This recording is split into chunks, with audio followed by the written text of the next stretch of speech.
Welcome to another episode of Supernatural Scotland, the podcast. I am your host, Mark Smith. Huge thank you again to my listeners for your continued support. Just a heads up, I'm now on TikTok as well, so please follow me on there. And I'm still on YouTube and Facebook. If there are any stories you wish to hear more about, please let me know and I will do some research or possibly even visit it for YouTube or TikTok. Scotland is home to many friendly people and it has a lot of culture and beautiful locations to visit. It also has many haunted areas all over, whether you pick a more picturesque visit or a city break. Hopefully these podcasts will help you decide where you would like to visit. This week I'm kicking off with Scale House, which is a 17th century mansion in Orkney overlooking the Bay of Scale. This area has a very long history. During a storm in 1850, a settlement was uncovered, and this was from between 3000 BC and 2500 BC, making it older than Stonehenge and the Great Pyramids of Egypt. It also has been occupied by Vikings in the past. The latest laird, along with his dog, has overheard footsteps late at night, as well as seeing a few strange things and other odd noises.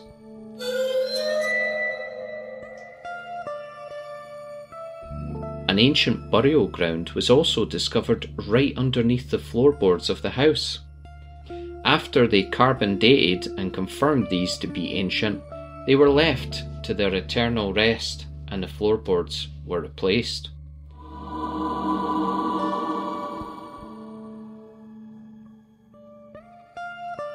Some say that odd noises and footsteps belong to a certain ghost. This was Ubi. He built a small island in the middle of the loch by rowing out many years ago and dropping stones until a wee island was created. It is said he died on one of his trips to the small island, and now his spirit haunts the house he loved and occupied until his death.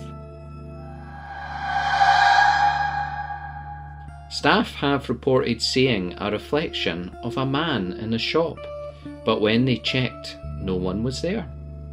The man has been seen by many staff and tourists in the property. It was claimed he was a tall man with balding dark hair. The whole house was searched from top to bottom to make sure no one was wandering its halls. No one was found. Another tourist had spoken with a male member of staff in the gun room, only to discover no male members of staff were working on that day. So who did they speak to? One tourist claimed to feel someone sitting on the corner of his bed. He jumped out of bed when he seen a figure sitting on it, but when he jumped up, the ghostly figure disappeared quickly into thin air. I suspect he did not sleep the rest of the night. One day staff were standing in the courtyard when they noticed a woman in one of the apartments wearing a shawl over her head. They did not think much about it until later when they found out all the guests had checked out. This place does appear to have a lot of ghostly activity, and this could be down to how old it is. Fancy a visit?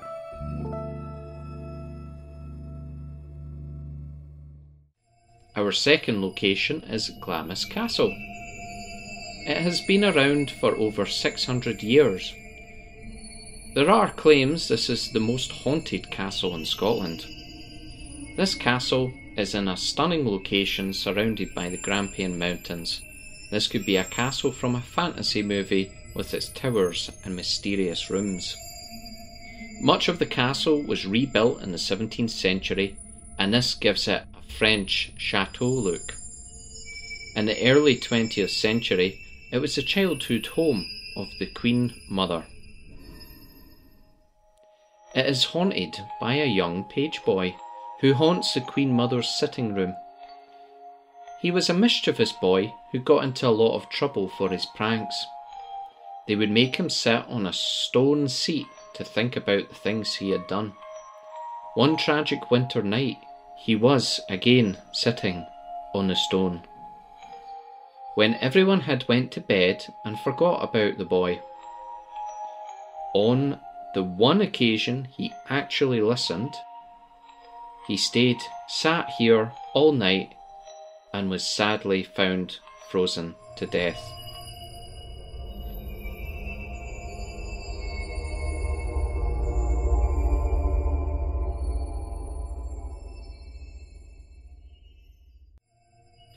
This has not stopped his mischievous behaviour, and he still enjoys the odd prank. He is especially known for trying to trip up unsuspecting tourists entering the room. Another ghost haunts the crypt, which can be entered through a connecting door from the dining room.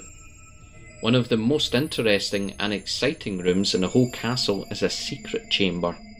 A Lord of Glamis was playing cards with the Earl of Crawford and refused to give up on the game even as the Sabbath was nearing. When the clock struck midnight, the devil appeared and joined the game. It would seem the devil likes to play cards, as he was also said to play poker with Tam Dalyell at the House of Binns. The Lord of Glamis, then not knowing when to quit, gambled his soul away. It was shortly after the game he perished. It is said you can hear the echoes of someone shouting and swearing in the room at night. They bricked up the room to stop this, but his ghost roams the castle during the night. Guests have awoken during the night with him standing over their beds, staring at them with an evil glint in his eye. The castle is haunted by the Grey Lady, who is said to be the ghost of Janet Douglas, the wife of John VI, Lord of Glamis. King James V was not fond of the Douglas clan, as he had a horrible experience with some of the Douglas clan. When her husband died, she remarried Archibald Campbell of Skipness, and they lived at Glamis. The king had her arrested for witchcraft. On July the 17th, 1537, she was taken from Edinburgh Castle and burned at the stake on Castle Hill. Her ghost is seen in the chapel, silently praying. People know she is a ghost due to disappearing in front of the visitor's eyes. In my opinion, the most terrifying to see is the woman without a tongue. This ghost wanders the grounds, and when you see her, she points to her terribly disfigured face. No one knows who this poor ghost is, or what happened to her.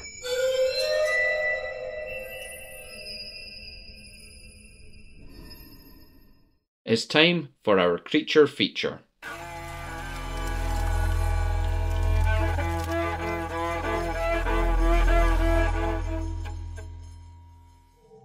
Our first creature is the Fadgen.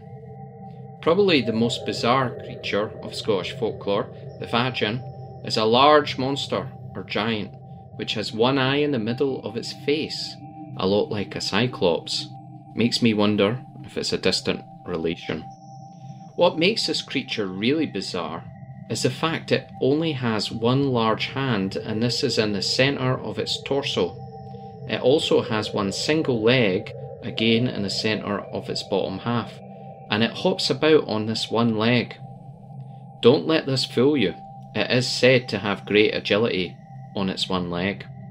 It usually carries a spiked club and uses this to defend itself or attack travellers who happen to see it. As this creature was born with unlucky features, it hates all other life and will go out its way to make others suffer.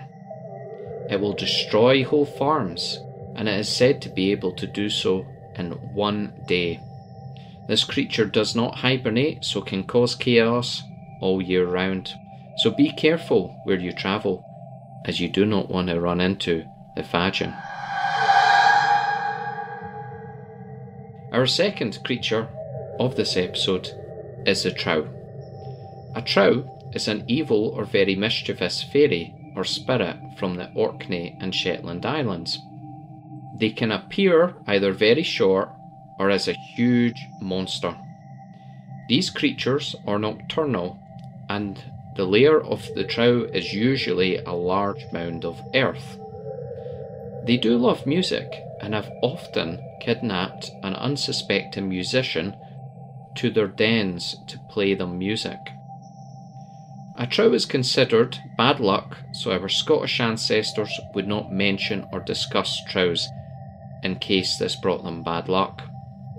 In folklore, it's also claimed they can have more than one head, and some say they are very much like a troll. You could say this is Scotland's version of the troll. Unlike a troll, if he does not return home by sunrise, he will not turn into stone, but he cannot enter his lair during the sunlight hours and must wait and hide until nighttime returns. Now, I mentioned them kidnapping musicians. They say a brief stay can cause many years to pass in the real world, and the poor musicians sometimes turn to dust or die. In a video on my YouTube channel, I mentioned fairies in my Blair Athol video, where a man stops by a cave to listen to music, and when he returns, a year has passed. I have also in a previous podcast mentioned the ghost piper of Clanyard Bay, where the piper disappeared into the fairies' caves, and you can still hear him playing underground today.